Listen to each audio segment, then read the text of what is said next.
Aquí nuevamente y saludos cálidos con un Maite Irorú a todos los oyentes de Panorama de Noticias de La Voz Latina de Buenos Aires, de Domingo de Cuentos de Radio Tribuna de Nueva York y también a quienes escuchen este espacio literario en otro momento y a través de otros medios como Facebook, mi página web o mi más reciente canal de YouTube.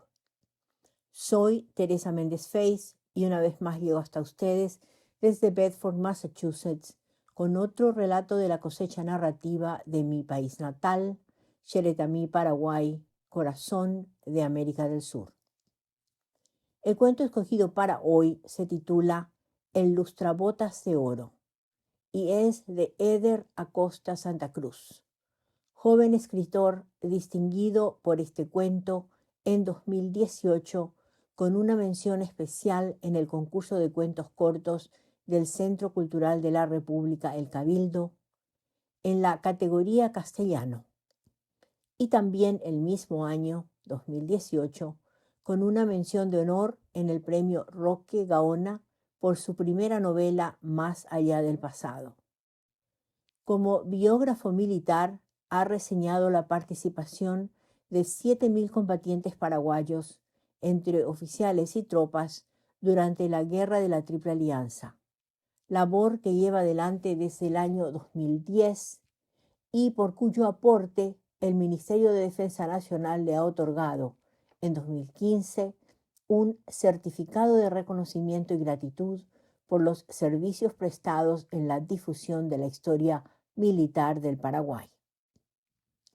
El lustrabotas de oro está incluido en la antología La otra epopeya, Cuentos de la Guerra del Chaco, de 2022, pero yo lo voy a leer de la versión bonsai, algo reducida, que preparó Eder a pedido mío, ya que la versión original es muy larga para nuestro espacio radial. Sin embargo, y como en algunos casos anteriores, el texto quedó tan bien podado que mantiene absolutamente todos los elementos claves y que capturaron mi interés apenas lo leí en su versión original, publicada el año pasado. Contado en tercera persona desde la perspectiva de un narrador omnisciente, el lustrabotas de oro se inicia con la evocación, por parte de uno de los personajes, de un encuentro y diálogo con el lustrabotas del título, un niño de unos 7 años, que habría tenido lugar en Asunción, unos 10 años atrás. Quien evoca aquel pasado es un caballero, cuya identidad se revela al final del cuento, que recuerda el dónde exacto de aquel encuentro. Él estaba sentado en un banco de madera en la estación del tren frente a la Plaza Uruguaya.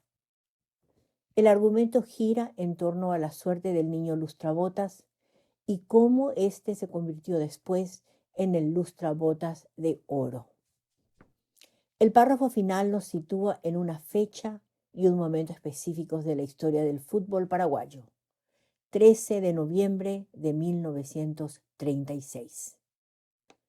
Le pregunté a Eder si podía compartir aquí la génesis de sus cuentos, en general, el cómo, cuándo, dónde nacen, o qué situaciones, eventos, ideas le inspiran a escribir un relato o texto narrativo breve, y en particular que nos cuente qué le inspiró a escribir El lustrabotas de oro.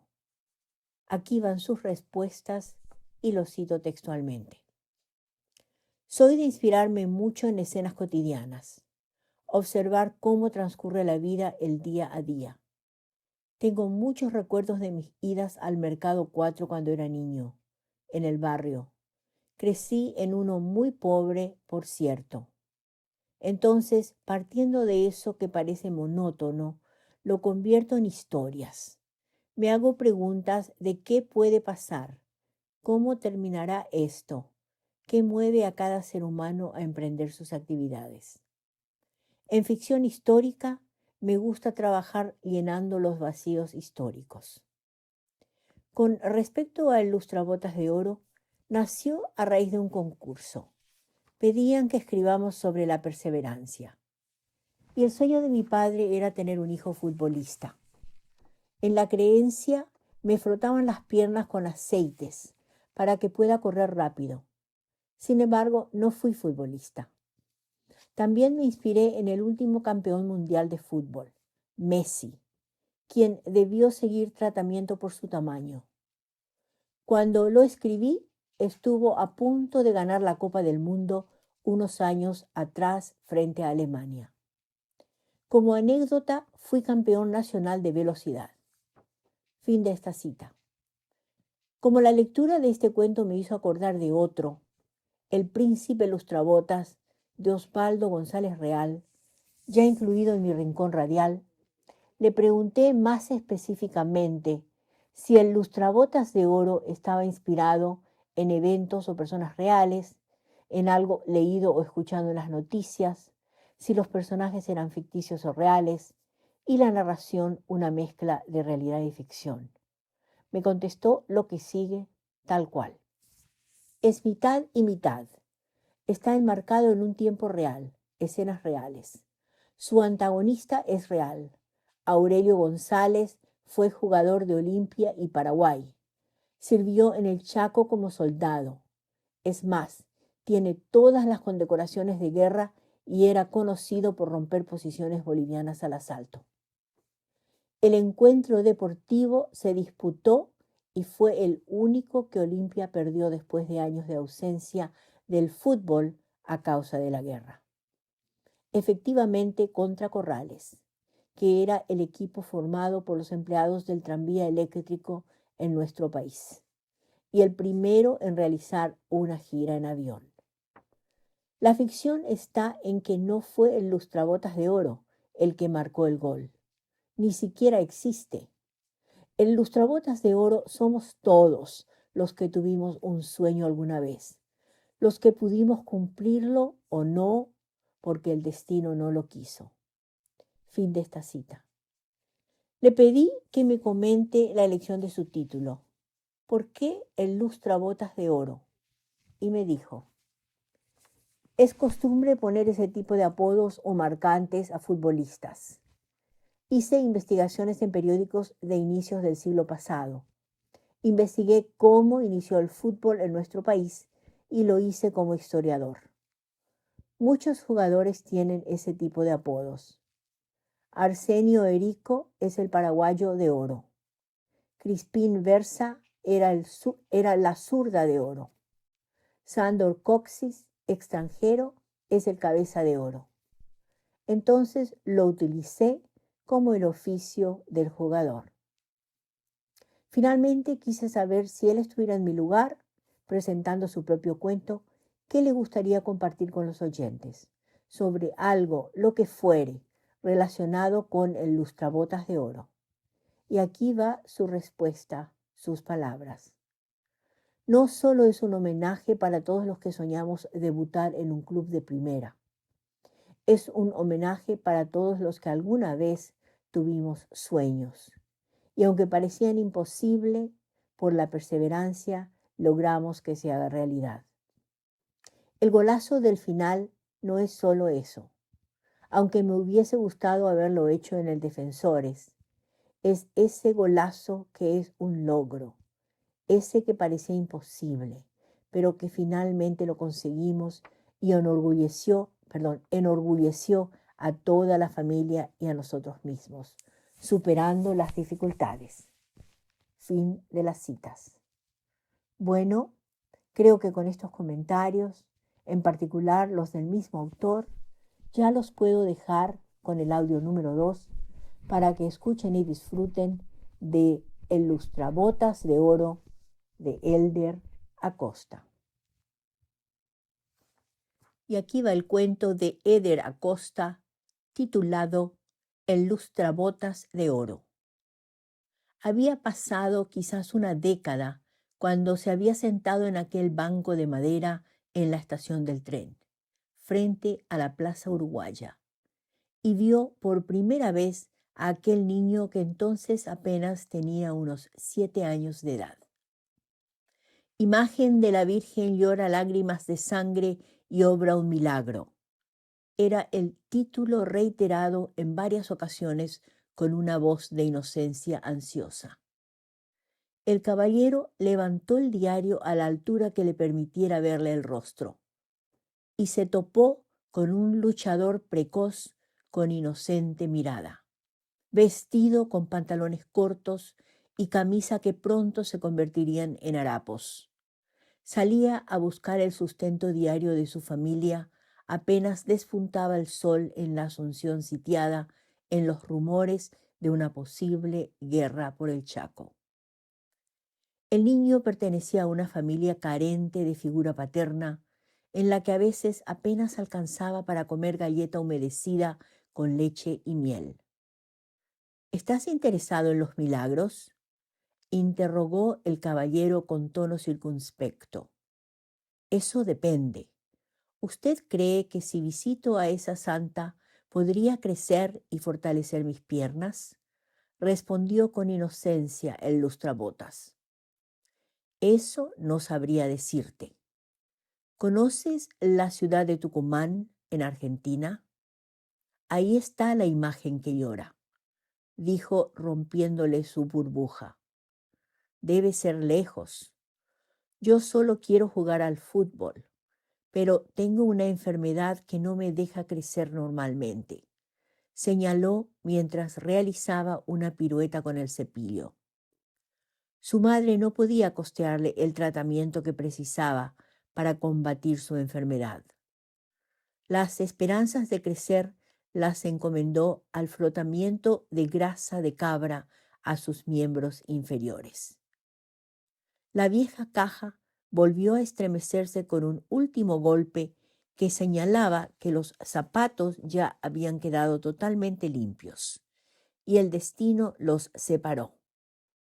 El hombre se enlistó al ejército y sirvió a la patria en el árido suelo chaqueño en la guerra contra Bolivia. En tanto el niño siguió vagando por la estación del tren, llevando en las noches a la cama el anhelo de saltar a la cancha y luego de un regate mágico incrustar el balón en donde duermen los sapos. Lo máximo a lo que había podido llegar en el fútbol fue a utilero en el Club Corrales, pero también fue ahí donde le llegó la oportunidad cuando faltó un jugador para completar el equipo A que debía enfrentarse al B en encuentro de entrenamiento. El director técnico observó toda la tribuna precaria y no vio quien pudiera suplir la sensible ausencia en el equipo, pero el joven estaba ahí, sentado con un gorro que le cubría por completo el rostro. Solo medía unos escasos 1,40 m, a los 15 años de edad. El estratega afligido respiró, y siendo el lustrabotas el único que podía entrar a suplir, le tiró la camiseta. «Apúrate, Mitaí, vas a entrar como insider».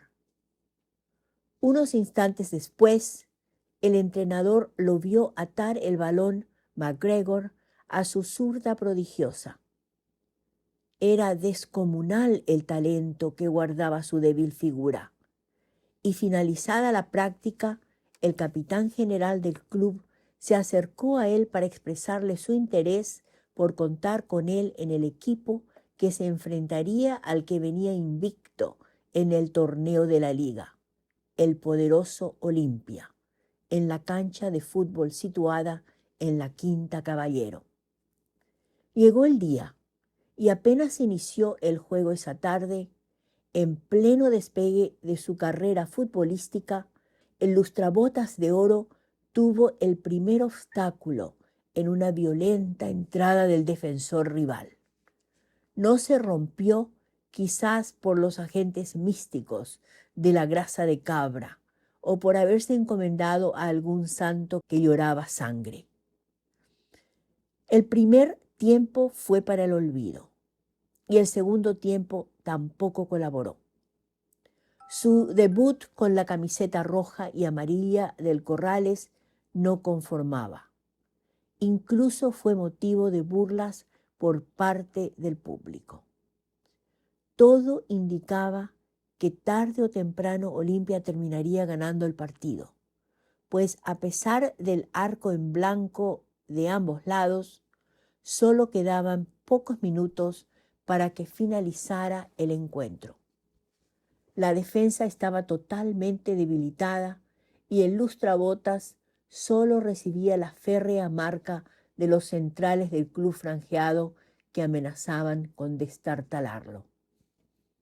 Finalmente, vino un pelotazo de rechazo cayendo cerca del lustrabotas, quien se aprestó a pelearla contra toda la defensa contraria una vez más. De súbito, el sol brilló de manera especial sobre el niño y sus piernas adquirieron una inusitada velocidad. Su marcador miró anonadado, en tanto él saltaba por el balón flotando en un vaho que lo envolvió, ganando la disputa de cabeza. El segundo central salió con el propósito de alejar el peligro de su valla. Iba al cruce como Héctor sobre el muro de Troya, un balón dividido. El delantero la enganchó porque llegó primero por velocidad, describiendo el esférico un movimiento zigzagueante pasando entre las piernas del rival en un túnel. Cuando la pelota quedó solo para él, se ladeó para su izquierda, le dio de volea con todos los sueños y anhelos. El esférico marrón describió una parábola que detuvo el tiempo mientras iba cayendo. El lustrabotas la clavó en uno de los ángulos. Acababa de marcar su primer gol. ¿Marcar un gol? Eso fue un golazo. El lustrabotas fue levantado en andas. Fue ovacionado como un verdadero héroe, en tanto que el caballero de la estación del tren vio su salida triunfal. Ese hombre era Aurelio González, el gran capitán. Era el 13 de noviembre de 1936. Olimpia perdía el único partido de ese año y posteriormente el lustrabotas fue contactado por el club Cerro Porteño, convirtiéndose en los más duros rivales. Fin del cuento.